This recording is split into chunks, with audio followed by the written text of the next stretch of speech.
Guardian Dragon Mystic, where we discuss real, metaphysical, and occult knowledge so that you can manifest real and tangible results in your life. This week we're going to continue our series on the Goetia with the 21st spirit of the Goetia. So stay tuned. First, Bob, go ahead and take it away. Well, hello there, seekers and prospective dabblers alike. I'm sure many of you have likely heard this before, but the Dark Roast Monster here is having me read this before I can go back to what I was doing, so please bear with me.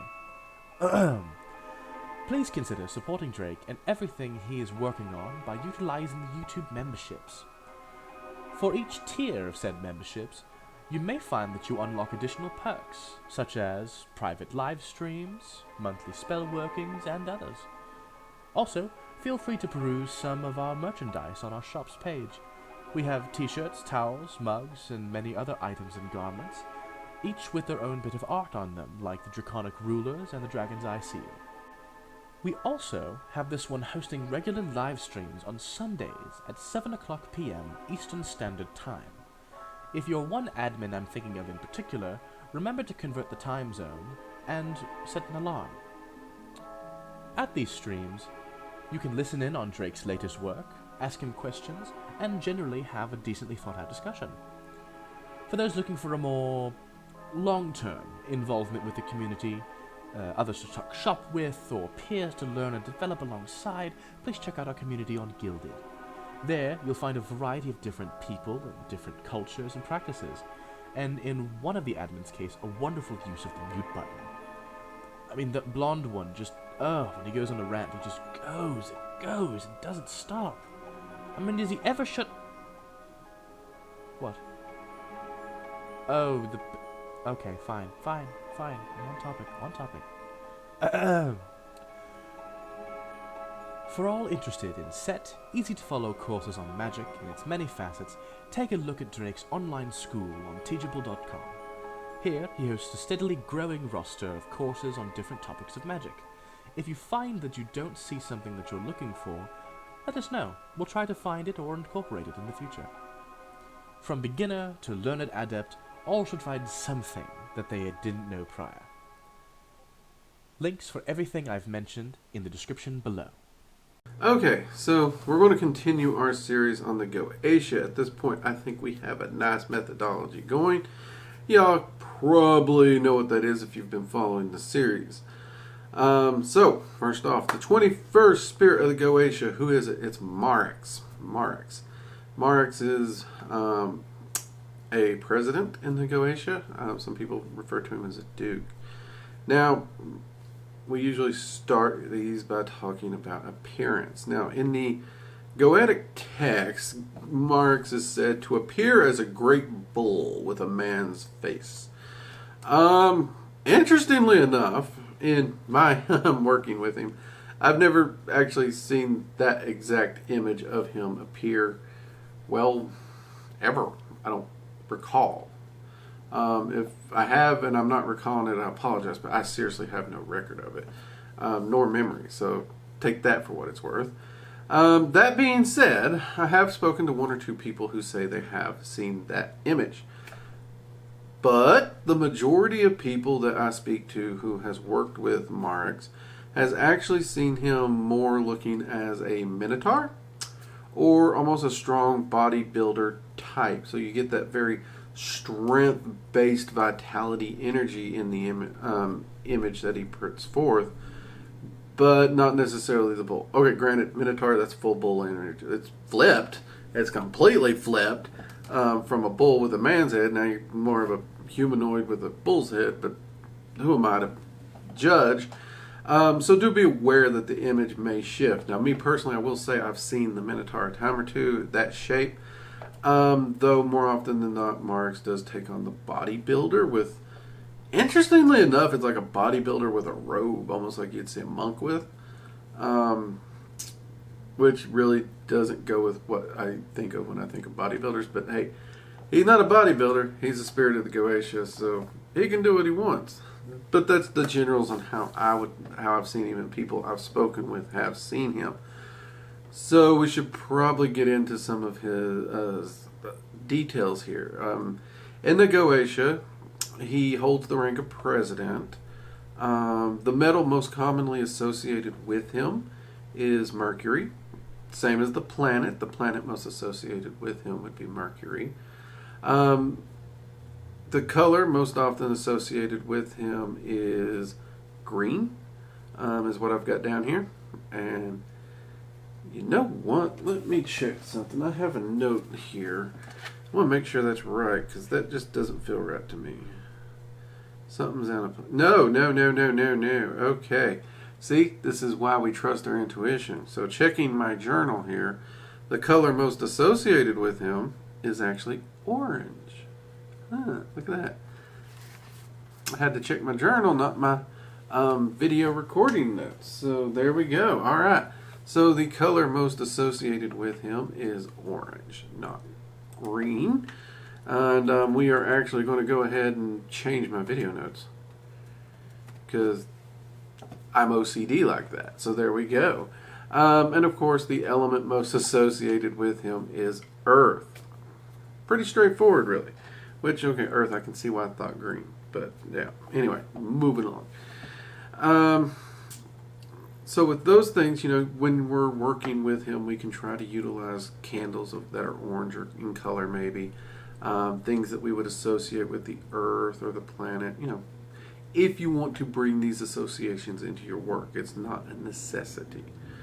All right, that then brings us to, why did we want to work with him at all? What's he do? What can he bring to us? Well, in the Goetia, originally, the text said a bit more flowery language, that he could impart knowledge of astronomy and liberal sciences to the magician, as well as he could bestow upon you familiars that know the virtues of herbs and stones.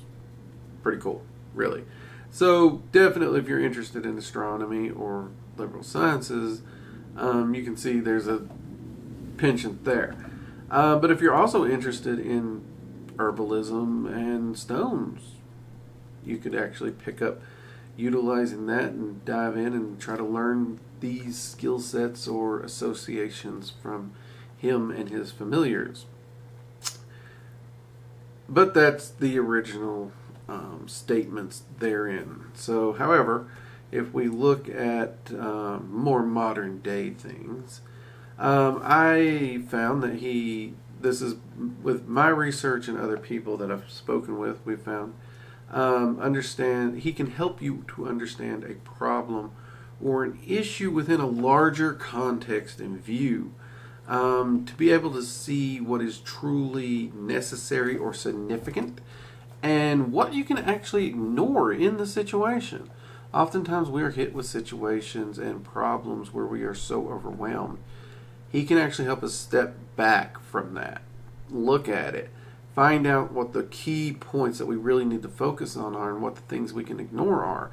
And this drastically lowers and lightens the load of the issues we're dealing with, making them far more manageable in our daily life.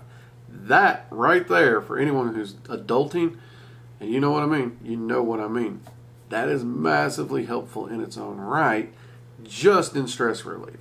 But it can also be utilized to help you achieve larger goals in your life by focusing where you need to focus and not wasting your time elsewhere. Okay? So that one in and of itself is multifaceted. The next thing that people have found that he's actually really handy with is finding a new technique or method that can improve a situation or goal that you may be seeking.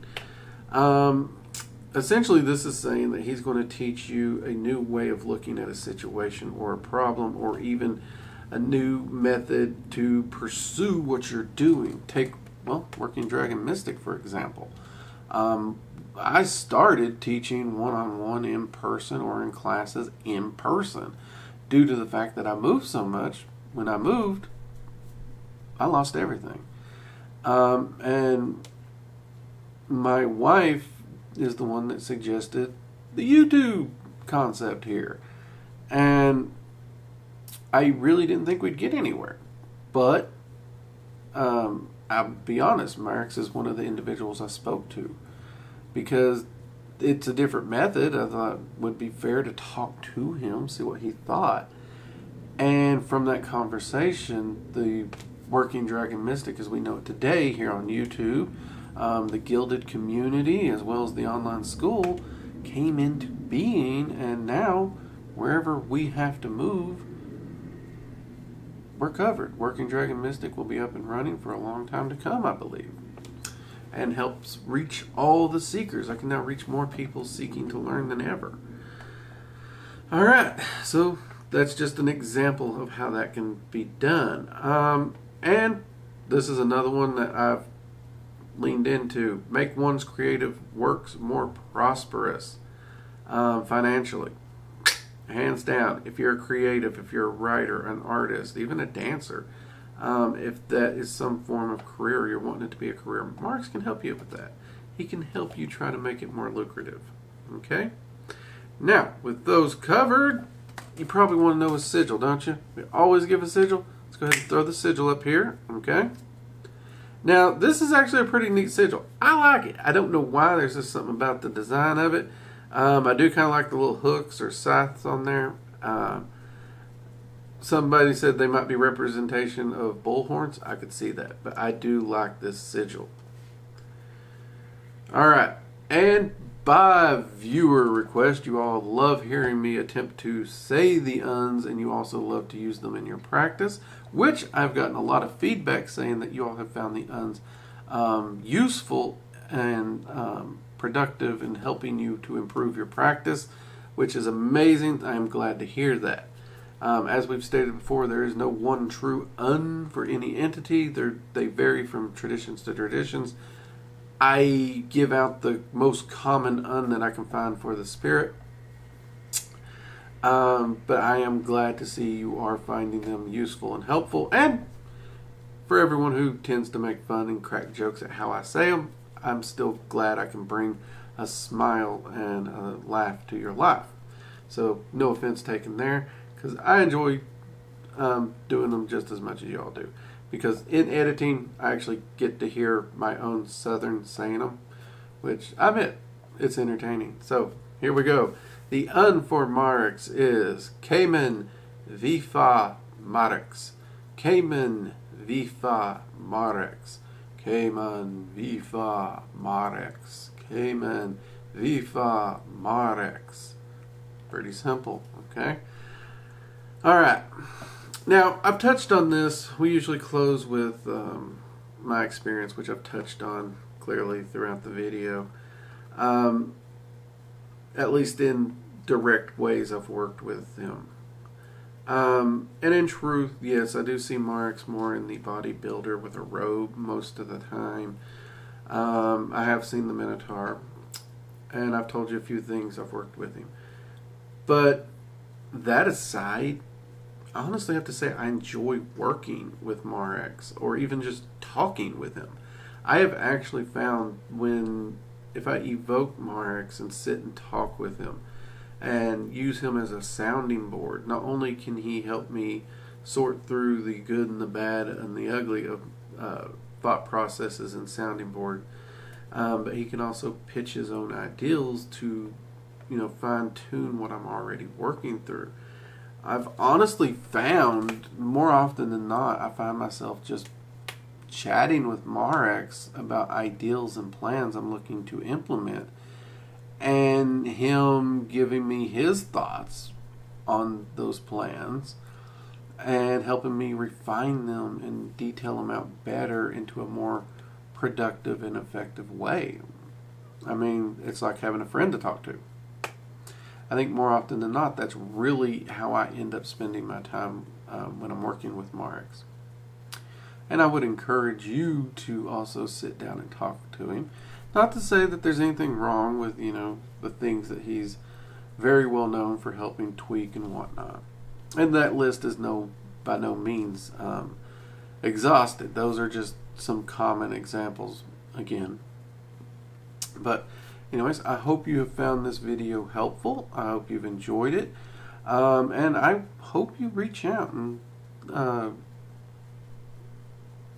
spend a little time with Marax and perhaps add Marax and his wisdom and knowledge to your practice and make a new friend, a friend that is really, really great to talk to when you need a sounding board. Okay? And until next time, I'm Drake. This has been Working Dragon Mystic. Take care. Bye-bye.